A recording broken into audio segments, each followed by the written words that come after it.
بسم اللہ الرحمن الرحیم۔ السلام علیکم۔ آج کی اس ویڈیو میں ہم آپ کو ایسے ٹوٹکے بتائیں گے کی وجہ سے لوگ آپ کے دیوانے بن جائیں گے۔ نمبر 1، کان کی میل کو صاف کرنے کے لیے ایک پیاز لیں اور اسے جلا کر رس نکال لیں۔ جب رس بینڈ ہو جائے اور اسے ایک روئی کے بورے کے ساتھ لگا کر کان میں ڈال لیں، کچھ دیر پانی اندر رہنے دیں، پھر کان الٹا کریں، ساری میل خود بخود نکل جائے گی۔ نمبر 2، دانتوں کے کیڑوں کو دور کرنے کے لیے۔ دانتوں کے کیڑے سے نجات کے لیے ہلدی ایک بہت ہی فائدہ مند چیز ہے۔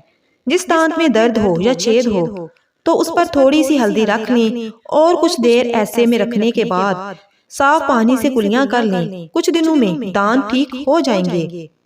امید ہے یہ ٹوٹکے آپ کے لیے بہت زیادہ کارآمد ثابت ہوں گے۔ اس ویڈیو کو زیادہ سے زیادہ شیئر کریں تاکہ زیادہ سے زیادہ لوگ فائدہ اٹھا سکیں۔ چینل کو سبسکرائب کریں۔ ملتے ہیں کسی اور ایسی ہی اچھی سی ویڈیو کے ساتھ، تب تک اپنا اور اپنے پیاروں کا ڈھیر سارا